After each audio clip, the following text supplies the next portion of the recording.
give it a couple seconds and refresh the page.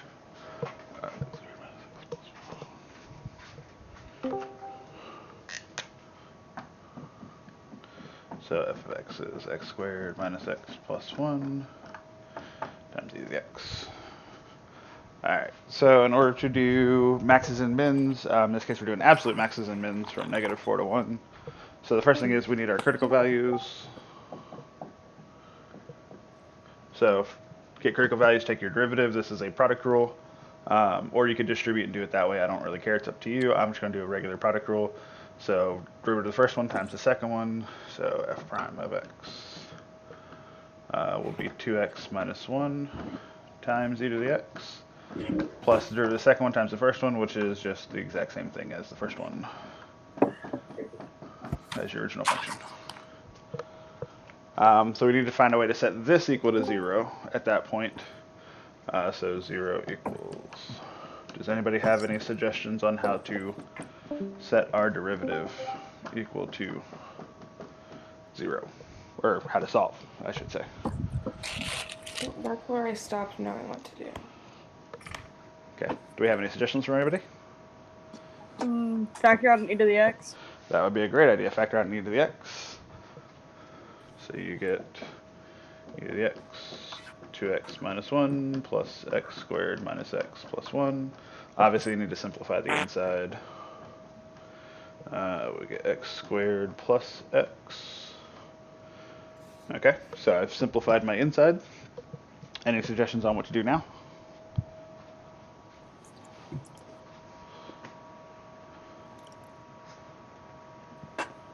Factor out an x. That'd be a good idea, yeah. Factor out an x. So we get x e to the x plus 1. Next. Divide by something, probably. What would that something be?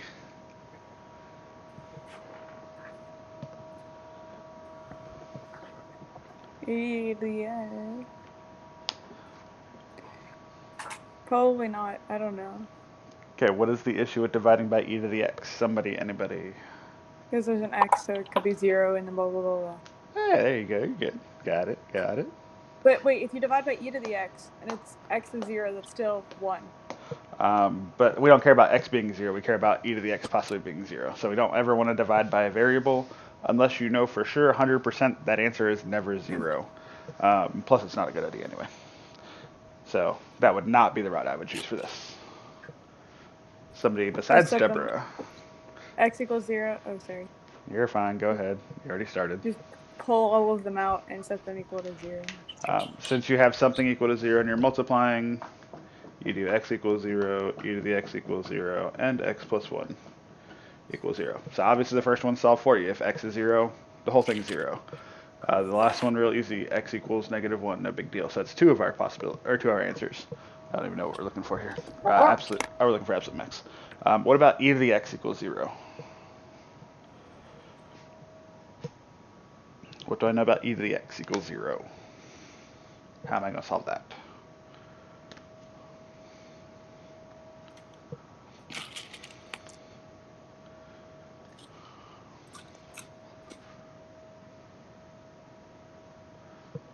Anybody? Somebody's got to know how to solve e to the x equals 0. Ellen. Okay, care to elaborate since nobody else has any? No, not really. Both sides. Take the ln on both sides? Yeah. Wait, what's the natural log of 0? That means x equals 1. So what is ln of 0? 1. Do we agree with Will? Is it 1? Probably. I don't know. I was asking. That's what I was asking.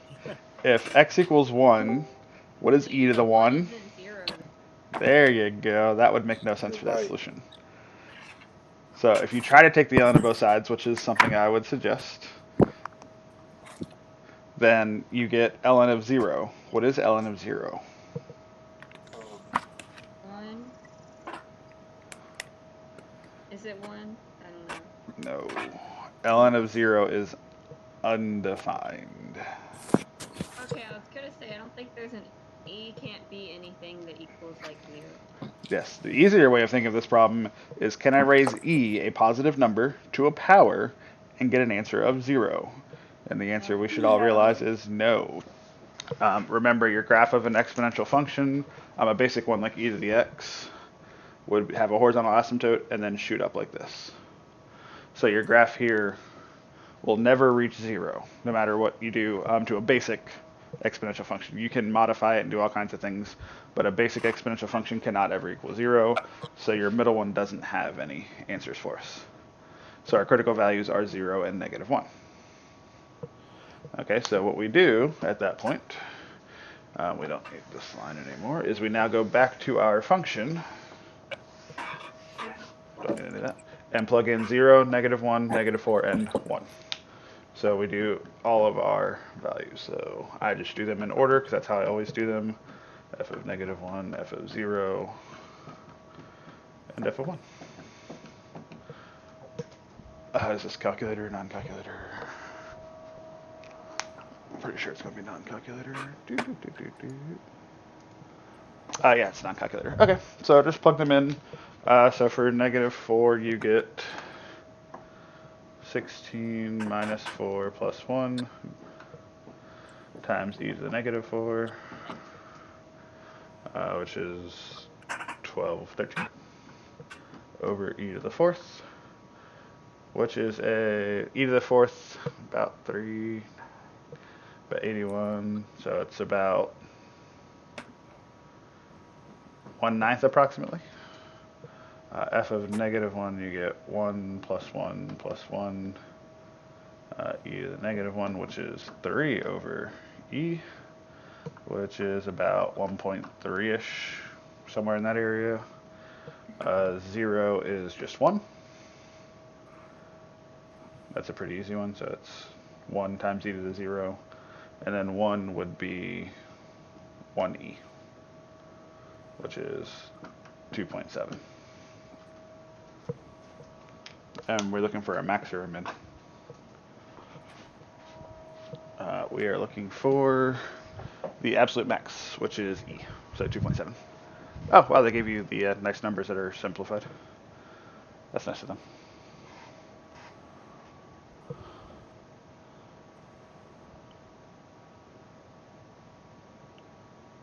Oh, hey.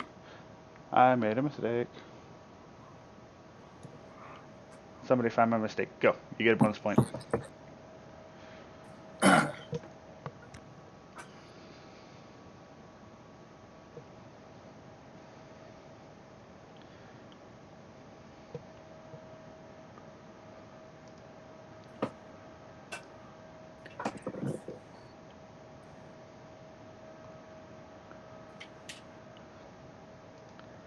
Really? Nobody's found it yet? Does that? No, never mind. I'm gonna be honest, I didn't even write it out. I just like put in calculator. It's a non-calculator question. For the Oh, 16 it minus is? 4 should be I 16 didn't plus notice. 4. I'm sorry. Very good, Mr. Michael. You are correct, sir. Michael Was gets the it? bonus point. You're plugging in -4 to a negative x. It should be +4. So it should be 21/9. Or 21 over e to the 4th, which is still, we'll say it's about 2/9. Approximately somewhere in that area of 2/9. Because e to the 4th is a relatively large number. It's like 81.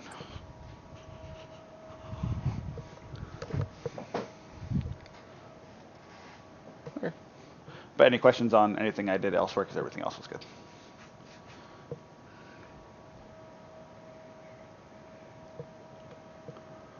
Okay, number 6. Let's see, graph of f prime. The derivative of the function is. Okay, so how do we know if a function f is concave down?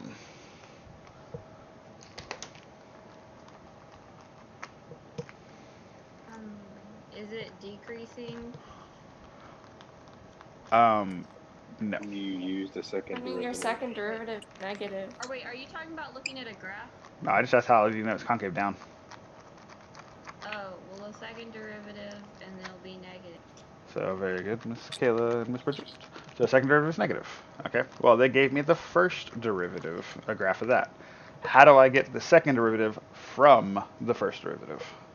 Your slope. Okay. So I need the second derivative to be negative, so I need the derivative of this graph to be negative. So where is the derivative of this graph? Negative. So A. aka, where is the slope? Negative.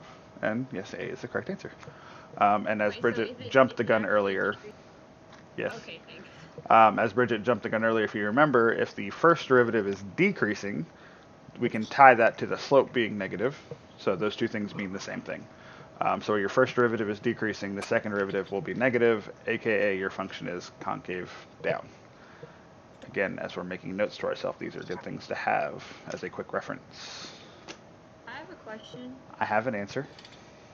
Okay, so like I don't remember what you use, what like this information gives you, but you have to define whether the graph is positive. If it's like the lines like under the x-axis, like what does that tell you? That tells you the value. So here, if we look at where the function they give you is under the x-axis, that tells you the Yeah. first derivative is negative.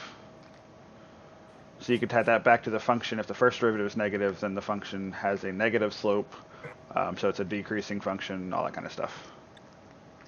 I'm not sure what I meant to ask, but that makes sense.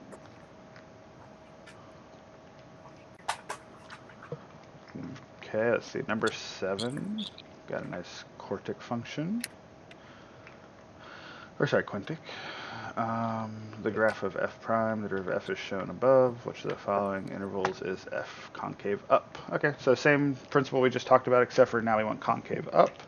So if I want concave up, then I'm looking for where it's increasing. So the first derivative or second derivative is positive.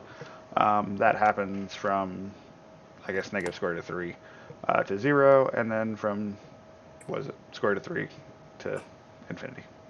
So that would be B. So it's the exact same thing as we did before, except for we're looking for increasing or positive slopes versus negative slopes.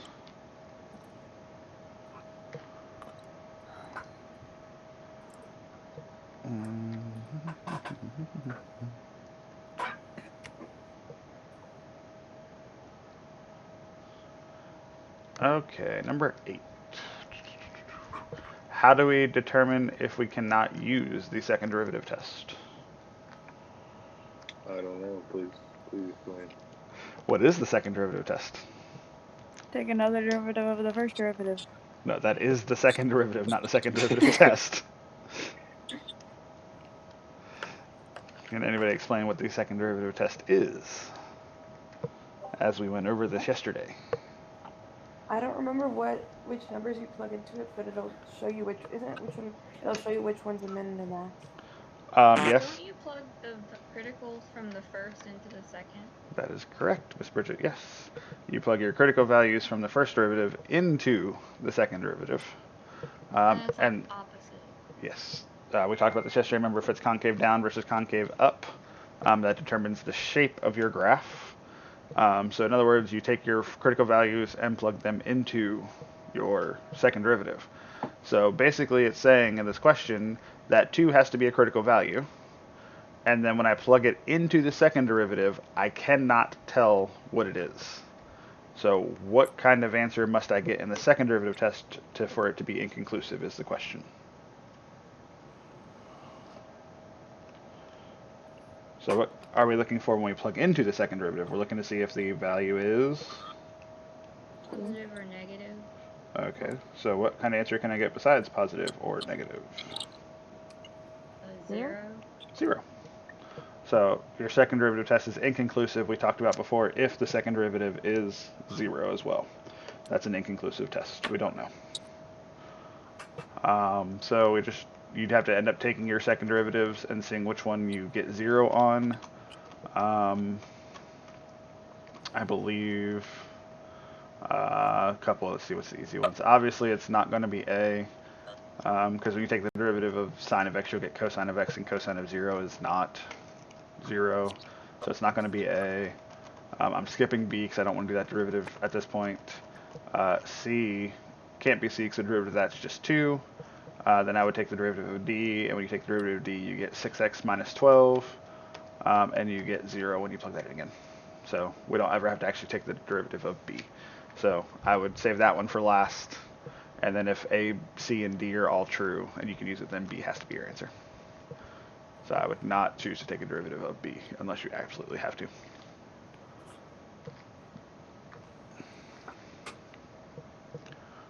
Does that make sense, hopefully, to everybody? And everybody's paying Yes. attention. And not going to make me yell at you again. Again, you never yelled at me in the first place. Well, I mean, as a class. Oh.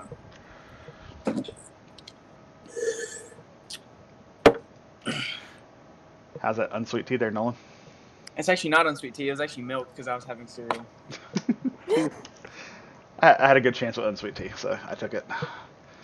No, it's in the fridge though. God, that's disgusting. Why do you have unsweet tea? Because he's nasty and No, drinks unsweet tea.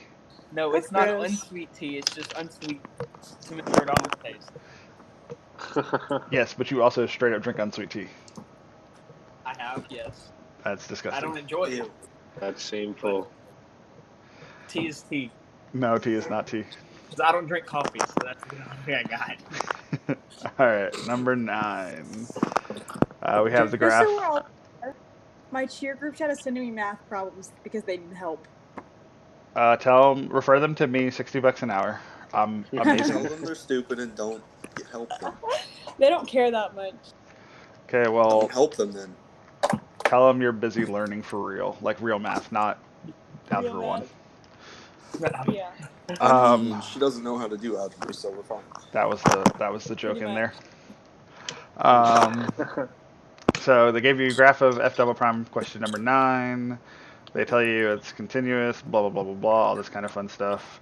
It tells you that f has a critical value at x equals 6, which the following statements is true about f from 0 to 9. Okay, so if x equals 6 is a critical value, and looking at the answer choices here, is our answer going to be a maximum or a minimum? You know, I really wasn't sure on any of these because it Okay. just.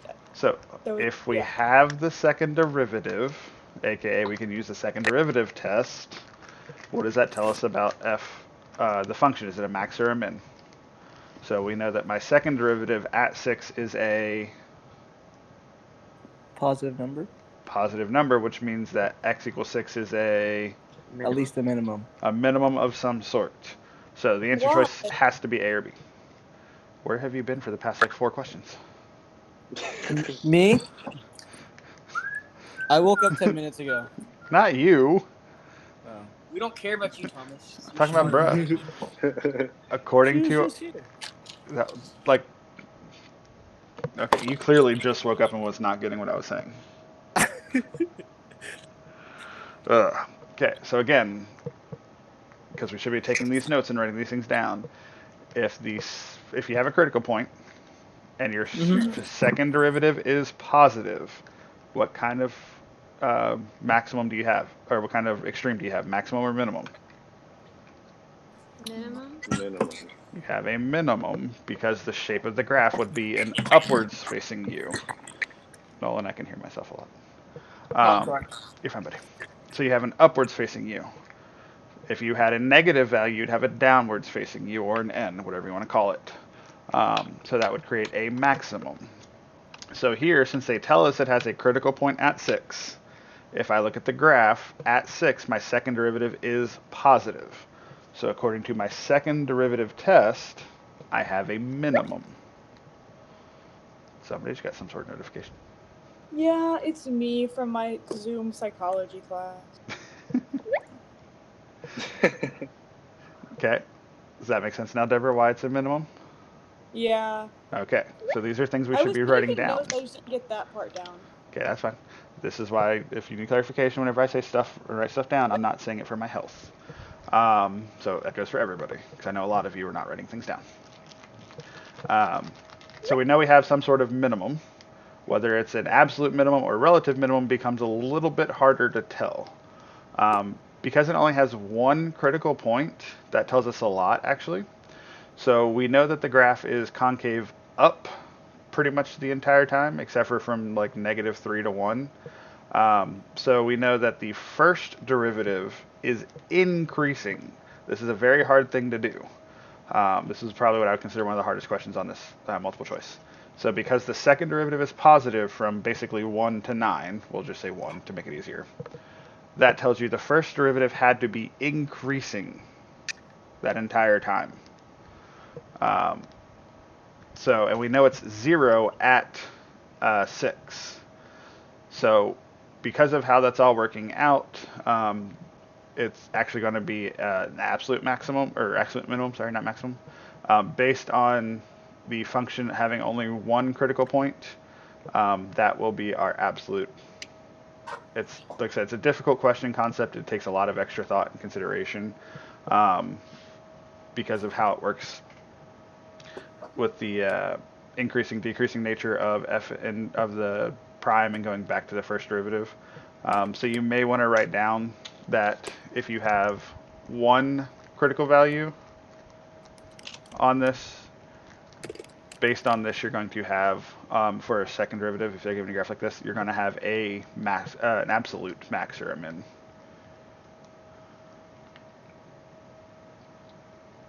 But it's a difficult question, I'm not going to lie. You should have been able to pick between A and B if you have to do a crapshoot, though, based on the fact that you should know that it's an absolute min. But it's a quite difficult jump to visualize and see how that second derivative connects to the first derivative, and then how that first derivative connects to the function. That's a pretty big jump. This is what I would call like a level 5 question.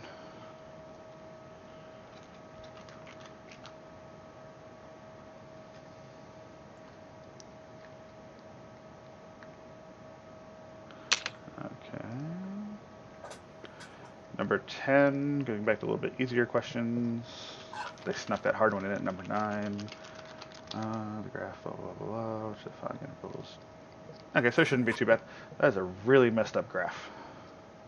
It is not nice and flowy at all. So somebody who hasn't answered a question yet, before I start just having to randomly call on people, what does it mean that the function is decreasing? How do we tell f is decreasing? Below the x-axis. Careful. What did you just use? The graph is below the x-axis. Okay, so which graph? What do you mean which graph? The function, the f derivative. Okay, so that's not the function. That's where I was trying to get it out of you. We can't say the graph or it. Well, which graph? Which it? You have to be specific. So how do I tell a function is decreasing? When the f derivative is beneath the x-axis. So if f prime is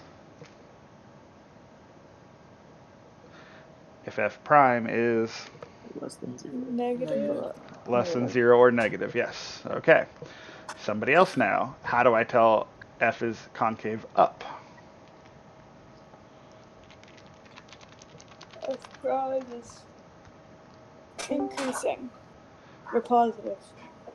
Which one is it? Increasing or positive? Or are they the same thing? Well, it's the same. No, it's not the same thing. So then which one is it? It's Positive. increasing. Okay, if f prime is positive, that tells us that the function is Increasing. increasing. That's not what we're looking for. We're looking for concave up. If the slope is positive. Okay, you could say the slope, but you gotta be careful. The slope of F prime. f prime. What's another way? Because there's a second answer. What's the other way of telling if a function is concave up?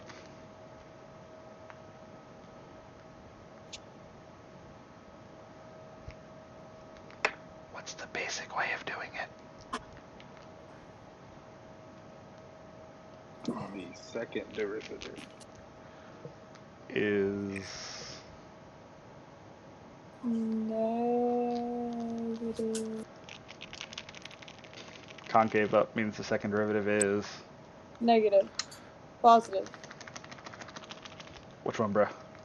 Positive. Positive. It's positive, yes. So you have to be able to tie these things all together and be able to. You should be able to answer these questions literally like in an instant. You should know Wait, I have a that question. f decreasing means the derivative is negative. You should know concave up means the second derivative is positive, which you can relate because we've already talked about today if you need to, because you would have had that written down.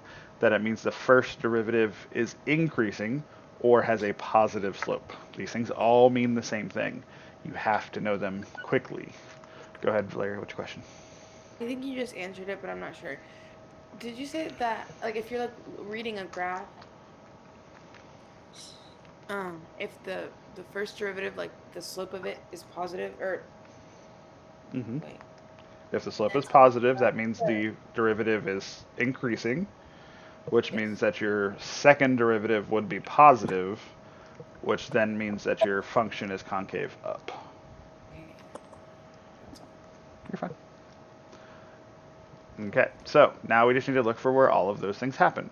I do them one at a time. I don't try to look for where both happen. I just do, okay, where is it decreasing? Where is it concave up? So where is this function decreasing?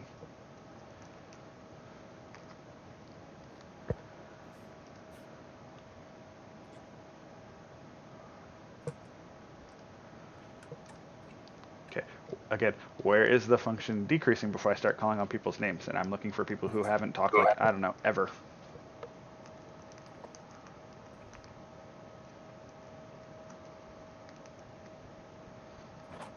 I'm gonna start calling names if I have to.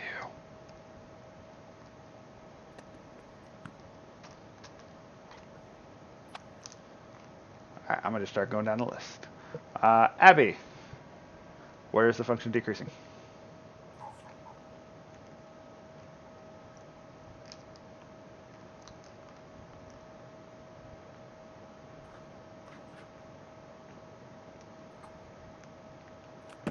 Okay, wait. Which? You kind of broke up. You said which. That's all I heard. We're showing 10, right? Yes.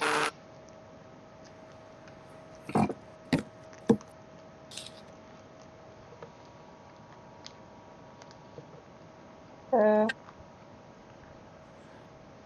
Okay, I'll give you a reminder to be nice this time. Remember that we said earlier the function is decreasing, or the first derivative is negative. So where is the first derivative negative on this graph? um,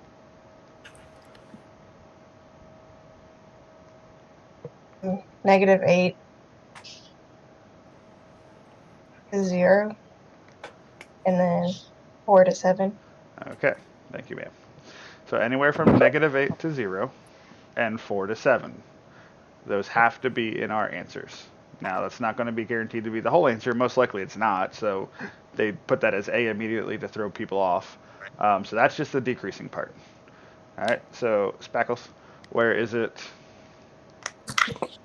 concave up?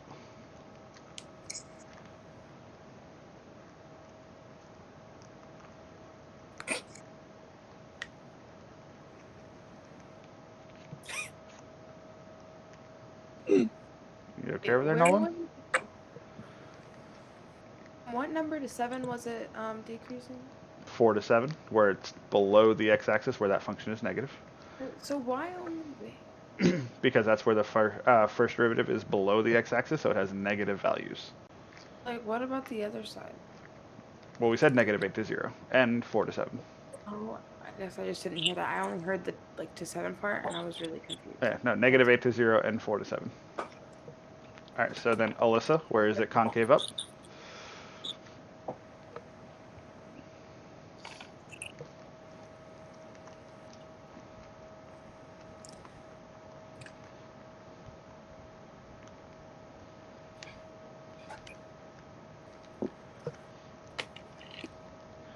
Alyssa, are you there?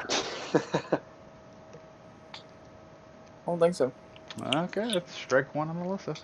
Onid, where is it concave up? From -8 to -6, -3 to 0, and 6.3 to 7. Very good. You do also want to be careful. You want to, because I'm asking just concave up, not where they're overlapping. So you would say -3 to 2. But otherwise, very good. Yes. So concave up, in this case we just talked about, is where the first derivative would be increasing. So basically where it's going upwards. So -8 to -6, -3 to 2, and then 6 to 7, whatever, up, I guess it's 6.3 if you look at the answers. 6.3 to 7. So that makes our answer choice D. Yes. Okay, number 11, giving us a chart this time. The function f is continuous and twice differentiable, so it's important, except at x equals 6. So x equals 6, we have issues. 0, which the following statements could be false. Okay, so Ashley's next. Ashley, how do we determine if we have a relative maximum at x equals 2?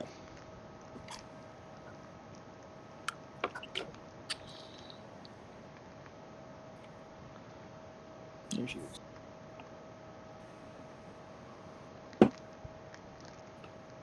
So just in general, how do you determine I if you don't- have a maximum?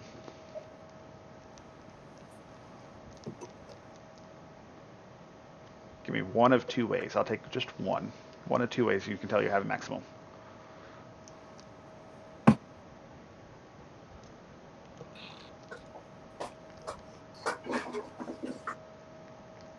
Excuse me.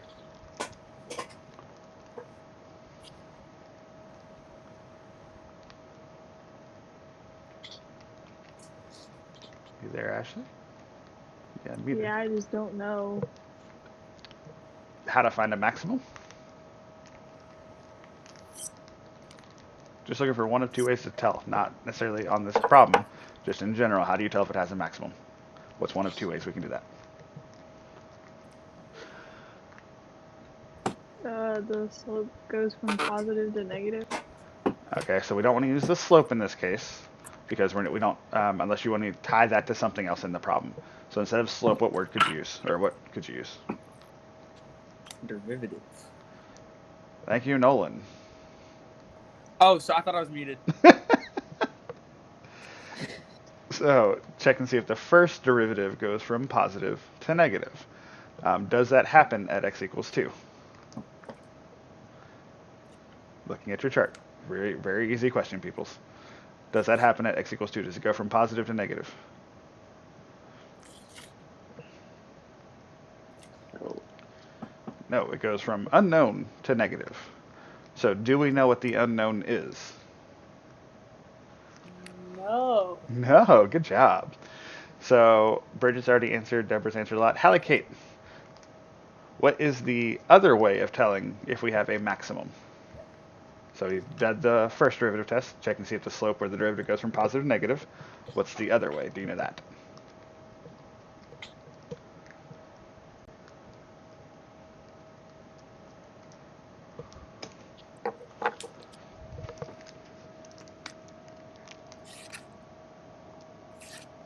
Okay, you've unmuted, but you have not talked. Just to make sure you're aware, Hallie Kate. I don't know if you have a push to talk button that you don't remember or anything, but you're not talking. Can you not hear me at all? Now we can. Oh, okay. I said like twice. That's all I've got. Okay, so we've eliminated the first derivative test. What might be the other option then, Hallie Kate?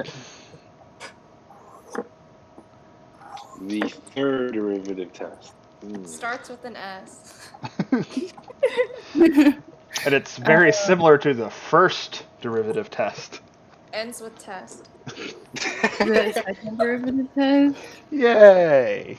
Because we should have this all Wow. written down by now. What is the second derivative test, Hallie Kate? Nolan. Sorry.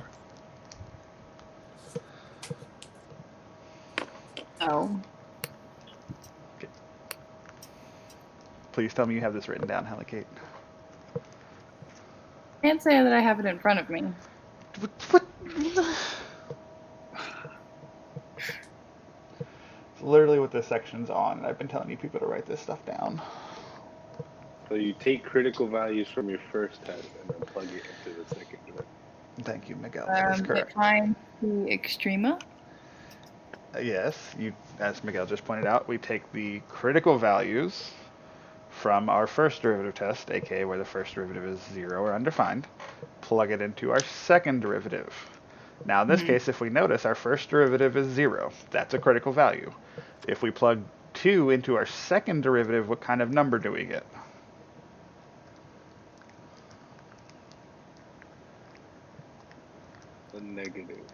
That's still me. It's on the chart. It's on the chart. Just read the number. Yeah, -1. What kind of number is that? it is a negative number. Yay, she got it right. It's Why did it negative. take so long? She said it's a Takes long to negative process. number? Shh. So if it's negative in the second derivative, do we have a maximum or a minimum, Hallie Kate? Are you still asking me questions? Yeah. Can you say that again? If you plug into your second derivative and you get a negative, is that a maximum or a minimum? That is a minimum. It's a maximum. It's a maximum. Yay, Hallie Kate! Woo! I can't really think because my sister is sitting here making fun of me and laughing a lot. So Good, you deserve it at this point. There. Okay, not trying to be mean, but I have said this multiple times. You guys have got to be writing these things down as a cheat sheet if you need them. If you don't remember the second derivative test, this whole section is going to be about this stuff. So clearly, while we're working on this, you should have it all written down right there. Okay, so Kara's next. Kara, can you remind us what a point of inflection is? Wait, can I answer it then? Wait, did she just leave? Did she leave? Dang it. I had no idea. Like what? I was gonna do that. You That's can't. pretty good. You can't do that. That's not I was allowed. gonna. She just time we're at did. School, that's what I'm gonna do. Oh, she went I don't know. offline, too. I'm just gonna leave. Guys, gone. All right. Remember, this is how you get your grade, guys. So, That's funny. so Kayla, since you're next and you wanted to answer. Oh, there she's There back. you go. Hold on. Oh. Hold on. You okay there, Kara? After you provided our comic relief. Should I answer it? Yeah, go ahead, Kayla. We'll come back to Kara when Okay. she can, So, point of inflection is whenever your second derivative changes sign. So, it goes at x is equal to 4 from the left. It goes from negative to positive. So it's the point of inflection. Okay, very good. So B is correct as well. C, since we've already talked about maximums, we should know the exact opposite happens for a minimum, so we just have to look at 6. However, at 6, we can't use the second derivative test because both the first derivative and second derivative are D and E. However, we can use the first derivative test because what happens to the first derivative on the left of 6 and on the right of 6?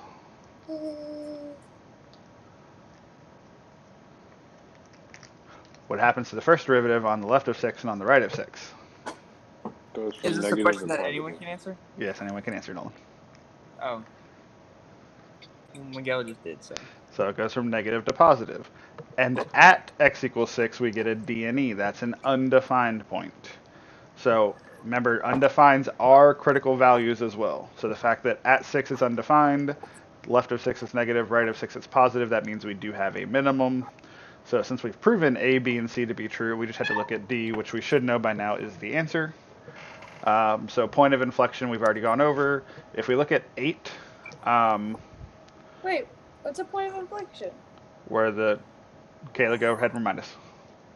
Sorry. Where your second derivative changes sign.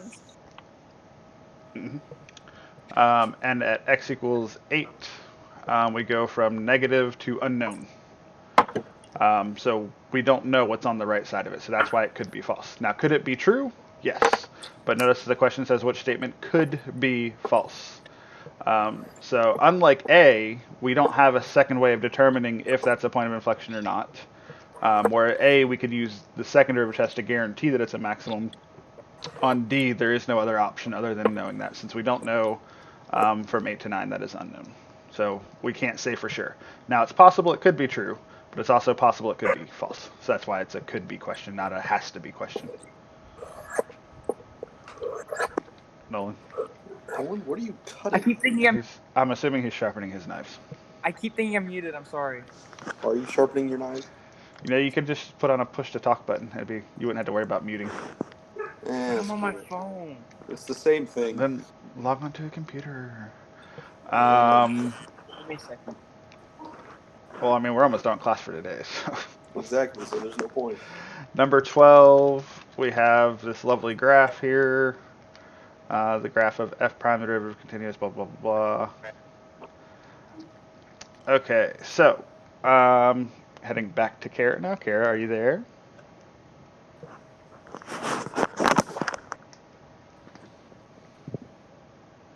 Kara. Hey, Yes, she I'm unmuted. here. Okay. How do we tell if we're given a graph of f prime, how do we tell if we have a max or a min on the graph of f prime? Whichever one is the highest point. Would that be on the graph of f prime or the graph of f? No, that'd be on the graph of F. So on f prime, and we're not just looking for maximums, we're looking for either a max or a min. So basically you're telling how do you have an extreme value on the graph of f prime? What does f prime have to do?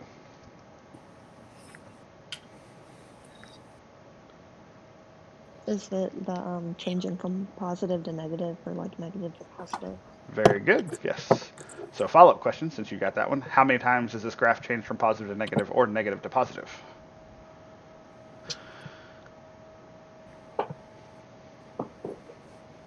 Do the breaks count? That's a good question. That was what I was really wanting to see if you picked up on or not. So, Okay. as a general question to the whole class, does the break count? No. Frankly, Yeah. I don't know. Miguel Because I says mean, no. you can have a critical value at D and E, so or So, like when it's D and E. okay, so Miguel says no. Kayla says yes. Oh my god, why is it picking up my dog's barking from across the house? Because your dog's loud. Okay, so the answer is yes. The breaks do count, and Kayla was 100% correct. There's a the derivative doesn't exist at whatever number that is. I don't know. Don't feel like figuring out. But the derivative doesn't exist, which means we have a critical value. So the only thing you have to ask yourself: does the derivative switch from positive to negative there? Yes or no? And the answer is No. bruh. Are you blind? Yes. Slightly. Bruh. Bruh, does the graph switch from positive to negative at the break? Yeah. Which one? Yeah. All of them? Okay. Okay, well, to be fair, I was talking about the right one, so I just insinuated that everybody would be looking at the right one. My bad. The left one. Does the left one switch from positive to negative? Yeah. How does it switch from positive to negative? Well, because the slope is increasing. Whoa, whoa, whoa, whoa, whoa, whoa, whoa, whoa, whoa, whoa. You just said the slope. I said, does the graph switch from positive to negative? Not the slope of the graph. You gotta be careful. What would the slope of this graph represent?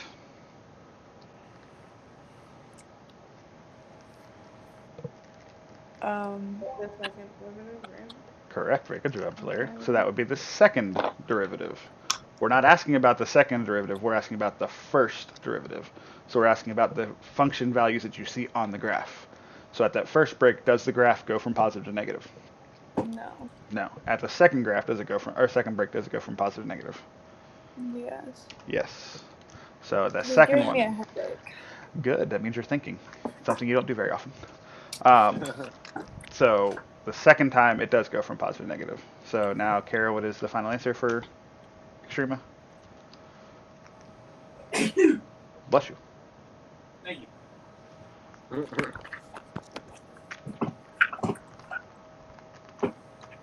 Oh, she remuted herself. I won't make her unmute. So, Michael, how many Extrema do we have? 3. 3. So now we know the answer has to be B or C. So now we have to find points of inflection. When do we have a point of inflection again, Kayla? Remind us, since you've been so nice as to do that for us. Okay, so whenever the second derivative changes signs. Okay. So, Will, when does the second derivative what? change sign? Huh? When does the second derivative change sign on this graph? Oh, at 4 and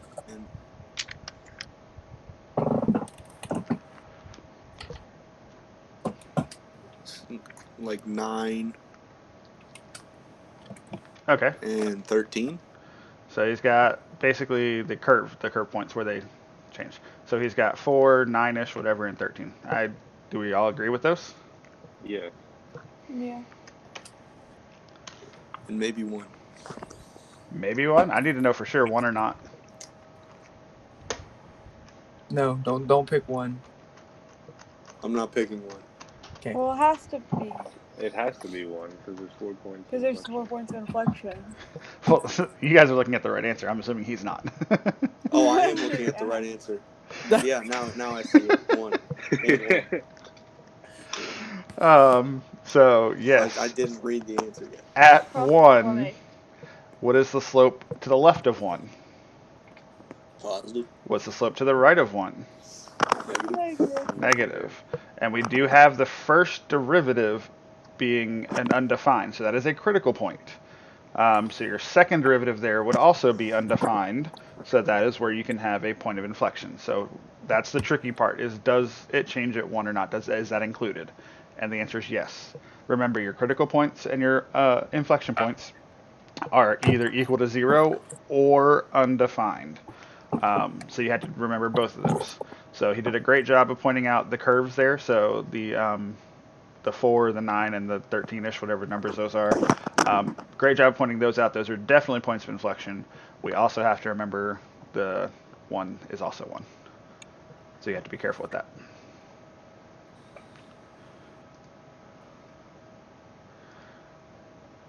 Okay, let's see. Who did C? Oh, good party did C. I will leave C for tomorrow. I expect everybody to have C done by tomorrow. I did Yes, it. I did it sir. really badly. Okay, so here's what you do. If you've done C already, a good portion of you have, I appreciate that. And You need to do only your... got 1 correct. Fix it. Well, I mean, if you want, that would probably be a good idea to go back and look at them, yes, and at least know where your questions are. But you should be working on your free response, because that will be... We will start going over free response tomorrow as well. If you've already done the free response, because some of you have, I appreciate that, you should start working on your quadratics for your ACE math. So I sent out the link yesterday again and said, so you should have that link to sign in case you've lost it. But it's quadratics, it's relatively easy, it's 12 questions, so it shouldn't take forever time to go over that stuff. That's hopefully very basic factoring, setting equal to 0, etc., etc. For the most part, it's not too bad. There are some a little bit more complicated questions of things that we've gone over as well, but for the most part, it's a pretty basic questions, in my opinion. Okay, please make sure you are paying attention. Writing notes to yourself is a great idea. Having a little cheat sheet as we go over things, so I'm going to ask a lot of these same questions over and over as we go through a topic. Plus, you want to have that cheat sheet for your AP exam. Will, stop eating your microphone. See, now I feel like he actually put it in his mouth. What?